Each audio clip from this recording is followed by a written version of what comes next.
I walked into that room with my shoulders pulled so tight they ached, and the pounding of my heart was a frantic drum against my ribs, loud and clear in my own ears. The room itself wasn't particularly large, but the cold, sterile light from the overhead fixture and the relentless, echoing tick-minus-talk of the antique wall clock made it feel vast and intimidating, like I was standing alone in the center of some hostile courtroom. And every single eye, every single gaze turned towards me the moment I stepped over the threshold. There were no greetings, not even a stiff nod. No friendly gestures, nothing to ease the crushing weight of their collective disapproval. The air was thick with it, so heavy it felt like they'd gathered there with the single unified purpose of casting me out of their lives, once and for all. The long, imposing table was draped in a stark white cloth.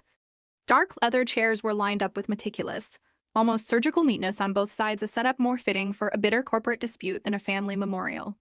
My hand tightened around my 8-old daughter, Lilith's small one.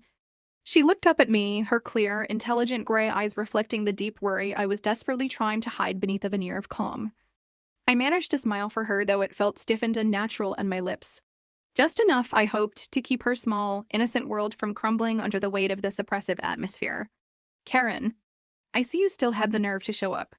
The voice, sharp and laced with ice, dropped the temperature in the room a few more degrees. That was Meredith, my sister. Her blonde hair was pinned up in a perfect, severe style, her lipstick a slash of aggressive red that looked straight out of a 1950s fashion magazine. But her words were as sharp and cruel as a blade wrapped in fine silk. "Guess you didn't get the memo that Dad cut you out of the will last year?" I didn't answer. I didn't need to. This reception, this calculated coldness, was exactly what I had braced myself for, though a part of my heart, a small, foolish part, never quite got used to the sting of being cast aside so thoroughly by my own blood. I quietly pulled out a chair for Lily, the only one left, tucked away at the far end, as far as possible from the center of the table, and then sat down beside her. At that moment, my uncle, Martin, leaned back in his chair, a dry, humorless laugh escaping him, like HED just finished watching some bleak and funny comedy. "I thought you'd at least have the decency to stay away," he said, his gaze deliberately avoiding mine, dismissing my very presence. "Or are you here to say a final sorry to your father? Though it's far, far too late for that, isn't it?" Lily curled inward beside me, her tiny hands clutching the hem of her dress, a small boat in a gathering storm. I laid my hand gently over hers, trying to soothe her with a touch, but my eyes remained alert, sharp, scanning every subtle shift in posture from the people around us. These people who had once called me niece, sister, daughter. Now, they looked at me as if I were a complete stranger, an unwelcome intruder whose very presence was an offense, a stain on their carefully constructed family narrative. I couldn't remember the last time any of them had called me sister with any warmth, any sincerity. Ever since I'd been forced to leave the house after my disastrous marriage fell apart, taking Lily with me, I had been systematically erased. Erased from every holiday gathering, every casual phone call, every shared family story. Meredith, especially, told the tale of my departure like it was a personal affront, a stain she had to constantly bear, a burden she heroically carried because in her version, I had abandoned our father. No one ever asked why I left. No one cared to know the desperation that drove me to leave with Lily when she was just 3 months old, and I hadn't even fully recovered from my C-mob resection. I let my gaze wander around the room. It had once been our father's small, cozy library. Old family photographs still hung on the walls, a testament to happier, or at least different, times. But I was conspicuously missing from every single one of them. They had literally cropped me out of the frames, just as they had cropped me out of their memories, out of their lives. Meredith was whispering something conspiratorially into her husband's ear, the man who Dean ever once offered me a kind word or a welcoming glance. Next to them sat our cousins, their expressions a mixture of pity and morbid curiosity, watching the unfolding drama like they already knew the ending and were just waiting for their share of the spoils, their own happily ever after.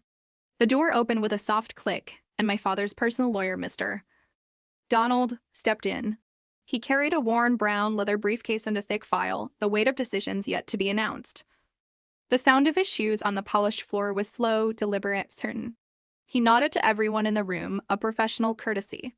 But when his eyes met mine, he paused, just for a fraction of a second longer.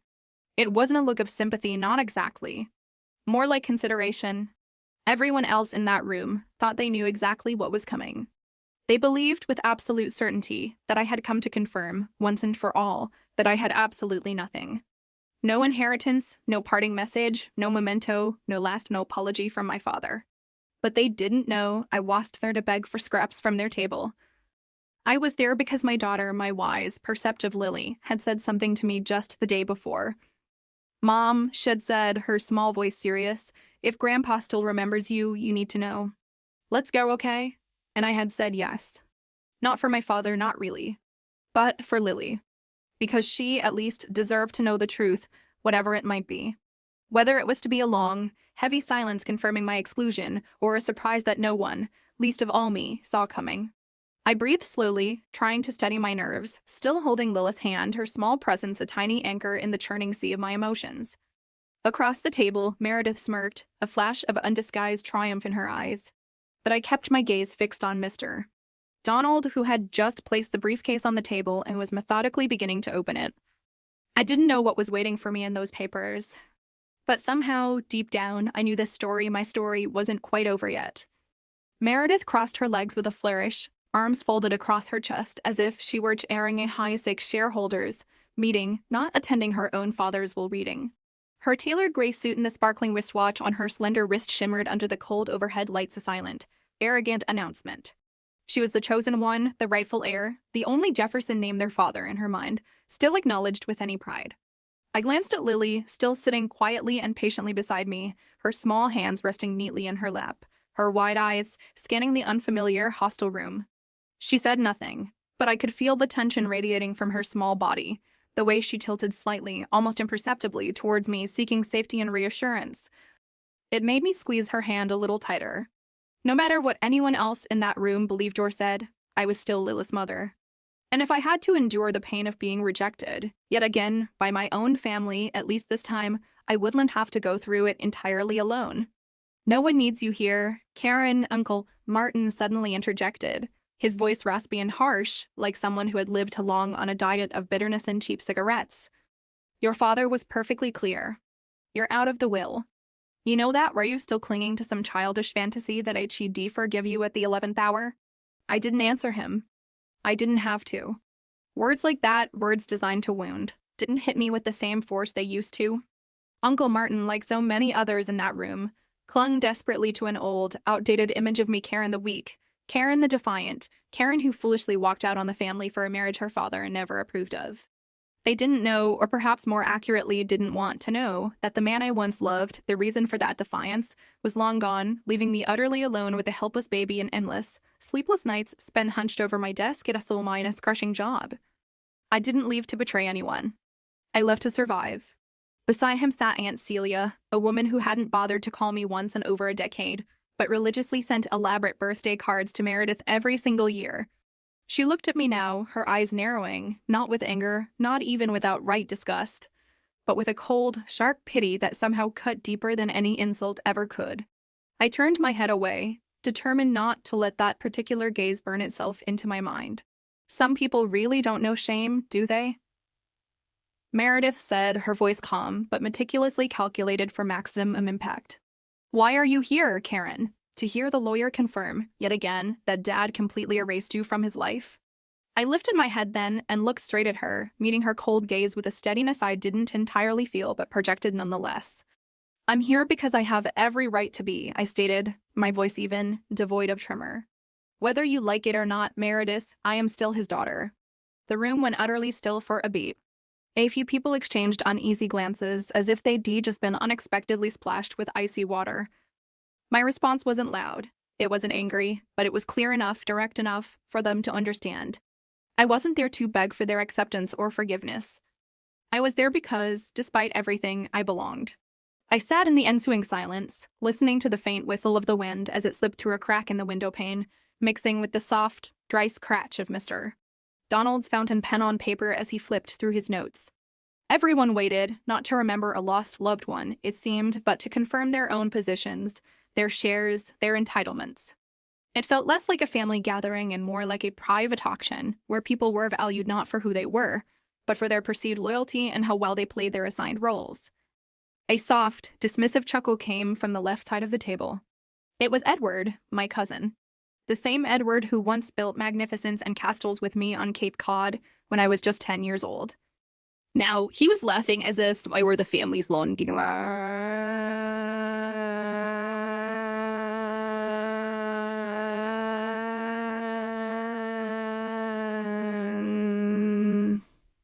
Still think you have a chance? He muttered, just loud enough for Lily and for me to hear. Lily turned to me then, her little face, usually so open and bright, suddenly steely with an unexpected resolve. It wasn't fear I saw in her eyes.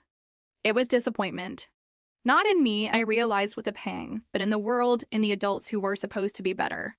She was beginning to see things, to understand the ugliness, much more clearly now. Lily, I whispered, my voice gentle as I brushed a stray strand of hair from her forehead. It's okay. Just stay with me. All right? She nodded, her lips pressed together in a tight, determined line. She was so much stronger than her 8 years suggested. And I knew, with a certainty that settled deep in my bones, that if there was any reason at all, and completely fallen apart in front of those cold, judging eyes, it was because of her. At the head of the table, Mr. Donald tapped his pen lightly against the folder, the small sound amplified in the tense silence. His calm, professional voice filled the room. If everyone is ready, he announced, I'd like to begin. Everyone straightened up in their chairs. Meredith folded her hands neatly on the table before her, an expression of smug anticipation on her face, as if she were ready to deliver a victory speech. Uncle Martin leaned back, his eyes narrowed, scrutinizing every detail, as if trying to read between the lines of a document he hadn't yet seen. Aunt Celia, ever the dramatist, pulled a pristine handkerchief from her purse, as if bracing herself for some great emotional crescendo. And me? I just held Lilla's hand, anchoring myself to her small, steady presence. I knew, with a chilling certainty, that my name wouldn't be in the opening lines of that will. But like every other room that had once turned its back on me, I had learned, through bitter experience, to walk in with my head held high and wait. Wait to see who feared the truth more than I ever did. I used to think, naively, that if I just stayed silent long enough, endured enough, the venomous whispers behind my back would eventually fade away, like smoke dissipating in the wind. But as the years crawled by, they only grew louder, more insistent, clinging to me like a suffocating shroud that refused to clear. My family, my own flesh and blood, never truly cared why I left. They already had their narrative, a story carefully constructed and diligently maintained. I was the ungrateful daughter who didn't understand sacrifice, the one who callously abandoned her father when he supposedly needed her most. The selfish sister who ran away from her sacred family duty. That story, primarily crafted by Meredith's sharp tongue and amplified by Uncle Mart in sanctimonious pronouncements, gradually solidified, becoming the unchallenged, unshakable truth that no one ever bothered to question. They didn't know, or perhaps they simply didn't want to know, that I once came back. 3 agonizing months after leaving my abusive husband, I brought Lily, my tiny, innocent Lily, to my father's door. I was carrying her in one arm, her small body of fragile weight against me, and a single, battered suitcase in the other. I remember it was drizzling that day, a cold, persistent rain that wasn't heavy enough to soak my hair immediately, but enough to chill the air and seep into my bones. I knocked, my heart hammering against my ribs, hoping, praying that no matter how angry he was, no matter how much he disapproved of my choices, my father would still open the door. He used to say, in a voice thick with conviction, family is the last place that won't shut its doors on you. But that day, he did. The heavy old oak door remained closed, cold and silent and unyielding, like a definitive period at the end of a very painful sentence. I stood under the narrow porch for nearly 2 hours, Lily, just 6 months old then, crying nonstop from hunger in the damp cold. It was my father's neighbor, kind Mrs. Graham, who finally came out, her face etched with concern. She pressed a worn umbrella into my trembling hand and a business card for a single mother's supports enter into my pocket. I walked away as the gray dusk deepened into a bleak darkness, and I didn't look back. From that day forward, I understood with brutal clarity that if I wanted to survive, if Lily was to survive, I had to learn how to no longer need anyone or anything from that house. I rented a small, cramped apartment in the anonymous suburbs of Newark. My first job was a grueling night shift as a cashier at a 24-hour convenience store, the fluorescent lights buzzing over my exhaustion. Then, slowly, painstakingly, I moved into part-time bookkeeping for a local insurance company. Everything was slow, everything was a struggle, but it was peaceful. I did everything I possibly could for Lily. From mending her torn sweaters with clumsy, loving stitches to saving every spare coin I could find to buy her precious books. Our life wasn't glamorous, not by any stretch of the imagination. but at least it didn't include the constant barrage of accusations or the sting of contemptuous stares. Sometimes on those long, quiet nights after Lily was asleep, I still thought about my father.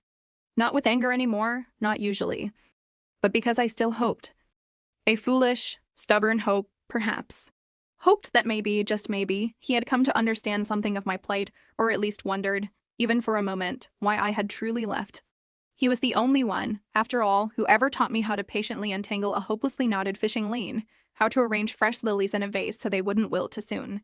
He was the only one who ever truly listened, with genuine interest, when I shyly confessed that I wanted to study interior design instead of the practical, sensible accounting HED envisioned for me. But after I married someone he deeply disapproved of, a free-spirited, passionate artist, who was as emotional and impulsive as our family was restrained and cold, it all collapsed. He didn't like who I chose, that was clear.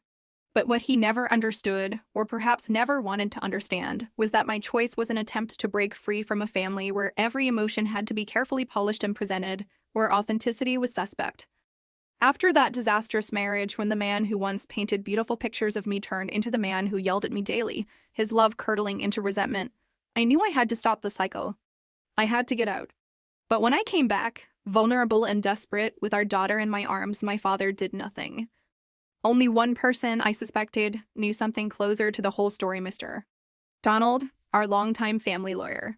Last year, when he called me unexpectedly to verify some minor documents related to a small scholarship fund my father had once set up, I took a deep breath and asked him directly, the words catching in my throat, does he ever mention me? He hesitated for a long moment, a silence that stretched my nerves taut. Then, he said softly, his voice carefully neutral, I believe he was still following your path, Karen. That ambiguous answer didn't magically erase the years of pain and exclusion it endured, but it was enough to keep a tiny, fragile flicker of hope alive within me. A hope that maybe, somewhere deep down, buried beneath layers of pride and disappointment, a part of the old father, the father who taught me about fishing lines and lilies, still remained. And maybe, just maybe, that's why I came to the will reading today. Not for the inheritance, I truly didn't expect any. Not to fight for anything tangible. But to see if, in his final accounting, he might have left something for me. Not the house, not the retirement fund, none of the material possessions they all coveted. But just a line, a single message, something, anything, to prove that I was never completely, irrevocably forgotten. I looked around the room again at the expectant, greedy faces waiting for the pronouncements. They all thought I had come to beg, to make a scene, to plead for a share. But what they didn't know, what they could never understand, was that the only thing I ever truly wanted from that family, from my father, was something money could never, ever buy. The truth. And I had a strange, unshakable feeling that somehow, that truth was getting very, very close. Mr. Donald set the folder down carefully on the polished table, his eyes sweeping the room once more as if weighing the very air, thick with unspoken tensions and resentments. The room fell utterly silent. The only sound was the soft, almost imperceptible rustle of pages as he prepared to read, a sound that seemed to echo in the charged atmosphere. Between the beats of that silence, I could hear every thud of my own heart in my chest steady, surprisingly steady, but fragile, as if one deep, shaky breath could shatter everything into a million pieces. The last will and testament of Mr. Harold Jefferson, he began, his voice deep but remarkably steady, the voice of a man who had read hundreds of such wills but still managed to respect the weight and finality of every single word. Meredith leaned forward slightly, her hands neatly folded on the table before her eyes gleaming with a predatory, triumphant light. Next to her, her husband, Brandon, surreptitiously pulled out his phone under the table, probably already texting the architect they'd been speaking with just last week. They had already been planning extensive renovations to the main house, our family home, even before our father had passed. I, Harold Jefferson, Mr. Donald continued, his voice a somber monotone, being of sound mind and judgment, do hereby divide my estate as follows. I heard the words, but they felt distant, muffled, as if coming from a great, echoing void. Each carefully and unseated sentence hammered deeper into the harsh reality I had long suspected, the reality I had tried to prepare myself for. My name was not there. To my eldest daughter, Meredith Jefferson, Mr. Donald read, I leave the entire main house and the adjoining property, along with all furnishings and valuables contained within. Meredith raised a perfectly sculpted eyebrow, saying nothing, but I saw the subtle, smug curve of her lips, a silent but unmistakable declaration of victory. To my brother, Mr. Martin Jefferson, Mr. Donald went on, his voice unwavering. I leave the lakeside property, including full ownership of the cabin and the fishing boat. Uncle Martin nodded slowly, his expression carefully neutral, but I knew he was immensely pleased. He loved that lake, that cabin, more than anything else in the world except, perhaps, control. To my nephew, Edward, Mr. Donald paused briefly to flip a page, the rustle loud in the stillness. I leave the vintage car collection, along with all titles and related accessories. I looked over at Edward, my cousin, the one who hadn't even bothered to look at me, let alone speak to me at the funeral. Now he stroked his chin thoughtfully, nodding with an air of someone who had known this all along, like it had all been predetermined his due. I said nothing. I made no sound. But each word, each precisely delivered sentence, was confirming what I had braced myself for, what I had told myself to expect. I had no place in this will. Not even a token mention, not a single line, not a note, not even a cursory goodbye. And then, the line came. The line I knew was inevitable. Delivered like a clean, sharp cut, slicing through what little, fragile hope I might have unconsciously harbored. And as previously stated and affirmed, Mr. Donald slowed his reading slightly, his voice dropping a fraction. My youngest daughter, Karen Jefferson, shall receive no portion of this estate. The room went dead quiet. Utterly, profoundly quiet. No one spoke right away. But a heartbeat later, a beat that stretched into an eternity, Meredith let out a soft, almost inaudible snort of laughter. Told you, she whispered to Brandon, her voice carrying clearly to me in the stillness, a final triumphant twist of the knife. Uncle Martin shook his head slowly, casting a look of exaggerated, mock pity in my direction.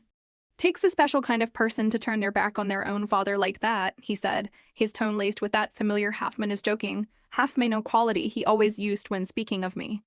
Like I was some unfortunate side note in the family history, a cautionary tale, unworthy of serious discussion or consideration.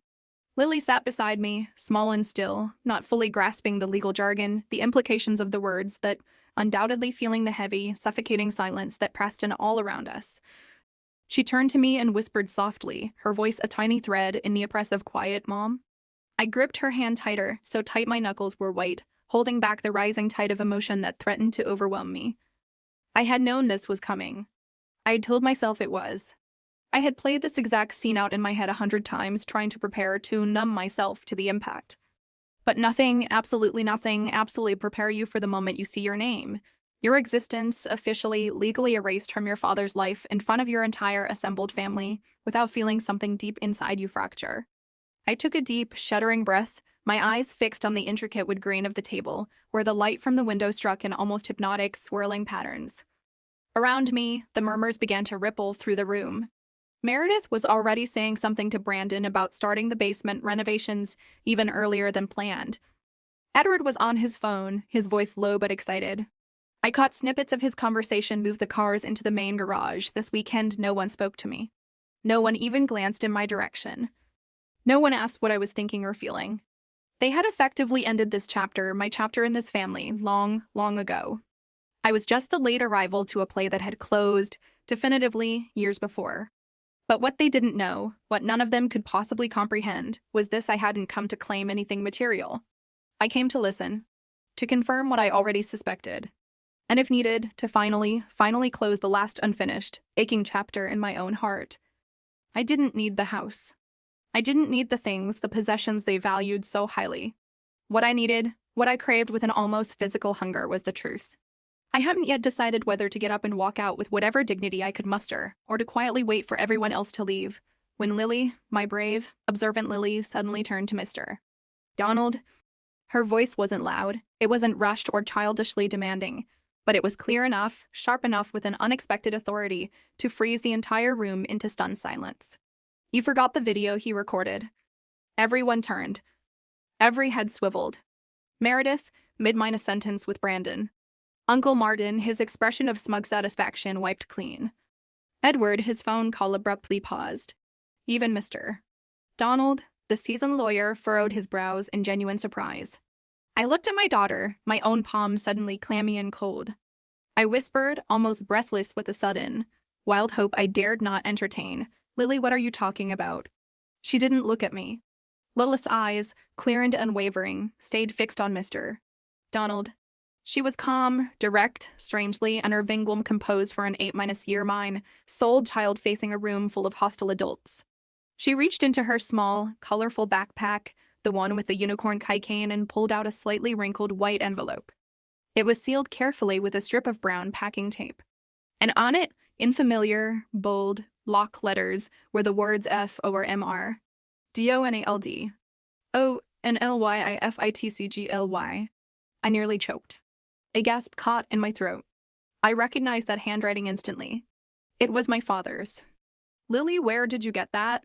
I asked, my voice trembling, my hand shaking as I reached out and gently touched the worn paper of the envelope. Lily turned to me then, her eyes clear and steady, holding mine.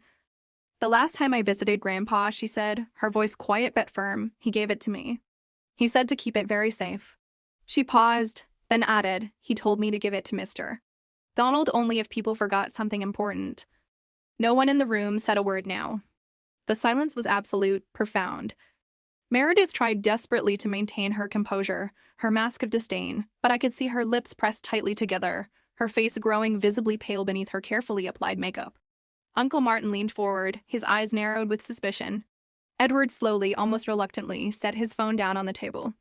Mr. Donald took the envelope from Lily with both hands, his expression filled with a deep caution, as if he were holding something far more valuable, far more volatile, than any legal document he had ever encountered.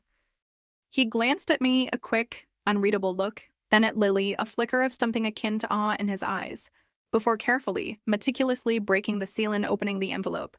Inside, there was a small black USB drive and a single folded note, also handwritten, signed at the bottom with my father's distinctive signature. He skimmed the lines of the note briefly, his expression becoming increasingly grave. Then, he looked around the silent, expectant room. When he finally spoke, his voice no longer carried the detached, professional tone of a lawyer simply doing his job. It sounded like someone holding a secret too heavy, too momentous to keep any longer. "This," he announced, his voice resonating in the stillness, "is a video recording made by Mr. Harold Jefferson prior to finalizing his last will and testament. He left explicit instructions that it should only be played if the reading of the will became contentious."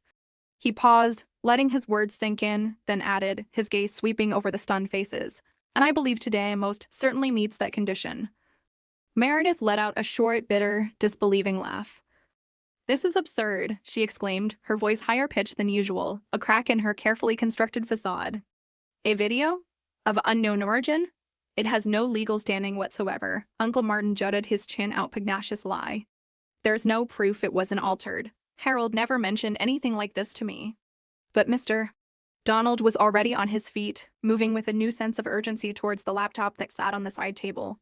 He plugged in the USB drive, and within seconds, a single video file icon appeared on the screen. He clicked it, and then, there he was. On the screen, my father, Harold, seated at his familiar, cluttered desk in his study. He wore the light brown, soft cardigan I had given him years and years ago, a gift I thought HED long forgotten or discarded. His silver hair was neatly combed, and his eyes, those familiar, tired eyes, looked straight, directly into the camera ends. The room went completely, utterly still. I felt the world around me freeze, every sound, every breath suspended as my father's voice, hoarse but unmistakably clear, came through the small laptop speakers. "If you're watching this, Karen," he began, his gaze seemingly looking right at me, through the screen, "through the years, it means things didn't go as I hoped they would. And for that, I am truly sorry." I turned to stone. I couldn't move. I could barely breathe.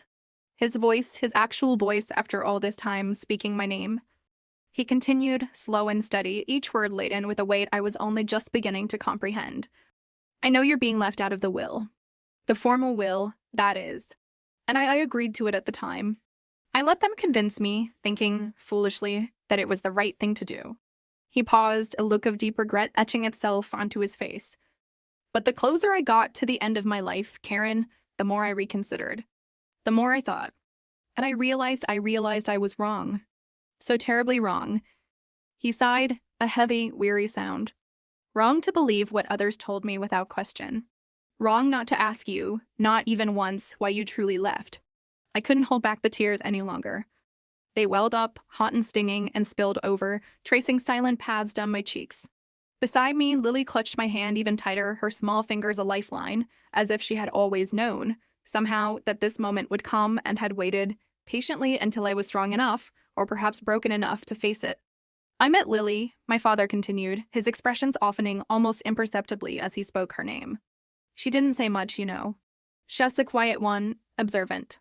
But when I asked her about you, Karen, when I asked her about her mom, he paused, and his voice cracked just slightly.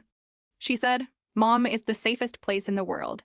The murmurs behind me, the shifting, the whispers of disbelief and anger, all faded into an indistinct background hum. I heard only his voice. The voice of the man I had loved, the man I believed would never, ever understand me. Now, here he was, admitting fault, calling my name with a tenderness I thought had vanished from our lives forever. On the screen, my father's face, Harold Jefferson's face, looked both strangely foreign and heartbreaking, achingly familiar. He no longer wore that stern, disapproving expression I remembered so vividly, the one that had haunted my memories for years.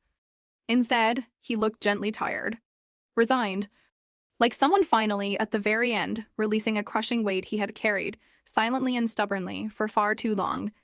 Karen, he said again, his voice rougher now, deeper than I remembered, raspy with unspoken emotion. If you're watching this, then the first will, didn't go as planned. And maybe that's my fault too. For not being stronger, for not speaking up sooner. I felt frozen, suspended in time. My hands were numb from gripping Lily's so tightly, yet I couldn't seem to lessen my hold. The room was utterly silent, every person in it pulled into the raw, undeniable power of every word echoing from that tiny laptop speaker. For years, he went on, his gaze unwavering. I let pride, stubborn pride, and a bitter, simmering anger drown out everything else. Drown out reason. Drown out love. He shook his head slowly. I believed Meredith when she told me you left solely to avoid responsibility, that you were selfish. I trusted Martin when he said you'd turned your back on the family, that you didn't care. His voice was heavy with self-mulched reproach. I didn't ask you. I didn't investigate. I didn't seek your side of the story. I just closed the door. Literally and figuratively. And because of that pride, because of that blindness, I lost you, Karen. I lost years with you. Those words, each one, cut like a finely honed blade. But it was the kind of clean pain that peels away layers of scar tissue, the thick, protective layers it so carefully built around my heart to survive. Ever since that day, I walked away from that house alone and terrified. When you came back, he said, his voice dropping lower, holding Lily, I remember it so clearly. I was looking out the upstairs window. I saw you standing there in the rain, so small, so vulnerable. I saw the desperation in your eyes, the plea. And I still didn't open the door. A look of profound shame crossed his features. Because I thought I was right. I thought I was justified. I thought you owed me an apology. I heard Meredith shift uncomfortably in her seat, a rustle of expensive fabric. Brandon, her husband, lowered his head, staring at his hands. Uncle Martin crossed his arms tightly across his chest, his lips pressed into a hard, uncompromising line. They were all trying, desperately, to stay composed, to maintain their indignant facades. But none of them, not one, could ignore the raw and varnished truth that was now unraveling, undeniable and potent, in my father's own voice. And now looking back, he continued, his gaze fixed as if he were speaking directly to my soul. I see it all so clearly. With the clarity that perhaps only comes at the very end. He took a ragged breath. You, Karen, you were the bravest one in this entire family. You left when you knew there was no other choice, no other way to protect yourself and your child. You protected your daughter. You stood on your own 2 feet, against all odds, after everyone, including me, turned away from you. You didn't come back here today for money. I know that now. You came back because you deserved to hear what I should have said to you a long, long time ago. I couldn't stop the tears now. They weren't tears of fresh grief, but of release. They fell silently, steadily, not in a sudden, overwhelming rush, but with a quiet persistence. Like every year of accumulated pain, every unspoken hurt, every moment of profound loneliness was finally, mercifully, being washed away. I'm proud of you, Karen, he said, his voice dropping low, thick with a remorse that felt utterly genuine. So incredibly proud. And I am sorry. Oh, Karen, I am so deeply, profoundly sorry. Sorry for making you believe, for even a moment, that you weren't enough, that you weren't worthy, that you weren't loved. He looked down for a moment, then back at the camera, his eyes shining. The truth is you made it through all of it, all that hardship, all that rejection, with your heart, your incredible heart, still intact. Lily looked up at me then, her clear, wise eyes pulling at something deep within my chest, something that ached with a bittersweet mixture of sorrow and a dawning, fragile joy. I wanted to hold her close, to bury my face in her hair and just cry for all the lost years, for all the unspoken words. But I stayed still, transfixed. My father wasn't done. And because of that, he said, his voice gaining a new resolve, because of all of that, I revised my will. One final version, sent directly and only to Mr. Donald. Fully executed, legally notarized, and absolutely, unequivocally binding. The air in the room thickened, became almost unbreathable. I leave this entire house to you, Karen, he said, his words clear and unambiguous. Along with my entire savings account, my retirement portfolio, all my stocks, and a fully funded scholarship fund for Lily. I want her to have all the chances, all the opportunities that you didn't. I heard someone inhale sharply, a strangled gasp of disbelief. Maybe it was Edward. Maybe Meredith. Uncle Martin leaned forward, his face contorted with outrage, clearly about to object to explode. But Mr. Donald, anticipating the outburst, raised a calm, authoritative hand to keep him quiet. I know this will upset some people, my father said from the screen, his voice calm, as though he were reading their furious reactions through the very fabric of time. And frankly, I expected to. But I'm not doing this for fairness, not as they might define it. I'm doing this for truth. And the truth is, Karen, you deserve every good thing, every single bit of peace and security that I can possibly leave behind. The screen began to fade to black. But just before it disappeared completely, he looked directly into the lens one last time. His gaze softened, a gentle, loving expression transforming his features. Exactly like the way he used to look at me when I was a little girl, terrified of the booming summer thunderstorms. You are my daughter, Karen, he said gently, his voice barely above a whisper, yet every word resonated with profound love. And I love you. I always have. Through all of it. He smiled, a faint, sad smile. I just didn't know how to show it. Until it was almost too late. A final breath. Live well, my girl. For yourself, and for your wonderful daughter. And don't ever let them take your heart again. The screen went dark. No music. No dramatic effects. Just silence. A silence that was deep, heavy, and profound, like a final, heartfelt confession that had been held back for far too long. I sat there, completely still, my hand still clutching Lilith's. Inside me, the storm was raging, not of rage or regret, not anymore, but of something vast and overwhelming, something I hadn't allowed myself to believe in, to even hope for so many desolate years. My father had heard me after all. My father had seen me. And in the end, in his own flawed, complicated way, my father had chosen me. The room sat in a thick, stunned silence after the screen went black. No one moved.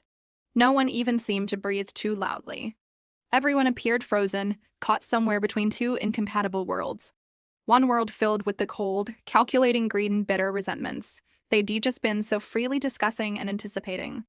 And the other, the new world, where the undeniable, unvarnished truth had just thundered in like an unexpected, landscape-altering winter storm.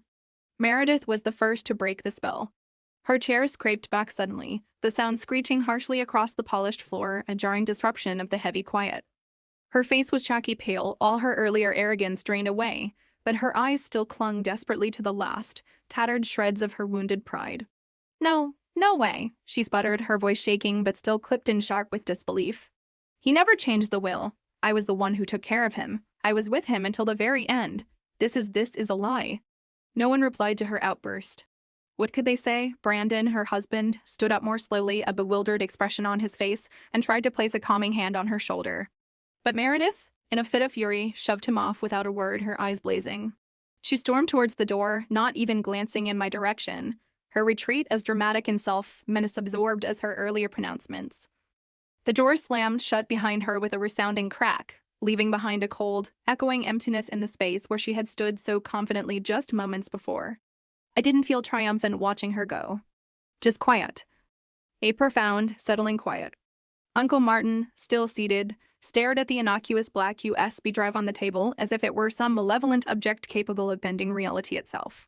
He turned his furious gaze to Mr. Donald, his voice low and tense, vibrating with suppressed rage. How do I know the video was even real? How do we know its authenticity? He demanded. He could have recorded that years ago before he started losing his mind. Mr. Donald, ever the professional, calmly sat back down, his hands resting lightly on the table, a picture of composure. The video, Mr. Jefferson, he stated clearly, was recorded precisely 2 weeks before Mr. Harold Jefferson passed away. It is digitally time-miniaturized. Furthermore, he added, his voice firm, I was personally present when he signed the revised final will and testament. There are no grounds for confiscation. Uncle Martin clenched his jaw, his face modeling with anger, clearly trying to find some loophole, some angle to argue, some way to discredit what he had just seen and heard. But there was nothing. Nothing to hold on to. Everything was legal, meticulously documented, ironclad. Every word my father had spoken in that powerful video, and every single portion of the estate that had been so dramatically reassigned, had been thoroughly and legally processed, entirely within the bounds of the law. It was strange, in a way, that a man like my father, so quiet, so disciplined, so emotionally restrained his entire life, had chosen to end it all with such a profoundly dramatic, truth-minus-revealing twist. Edward, my cousin, the one who had looked at me with such thinly veiled contempt and amusement when I first walked in, now sat frozen like a statue carved from disbelief.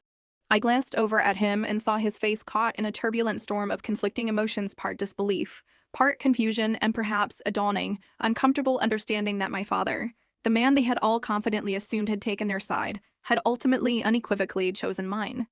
I didn't think he'd actually do it, Edward mumbled, more to himself than to anyone else in the room, his voice barely audible. Then, as if suddenly realizing the futility of remaining, he stood up abruptly, grabbed his expensive coat, and quietly, almost shamefaced left the room. No one stopped him.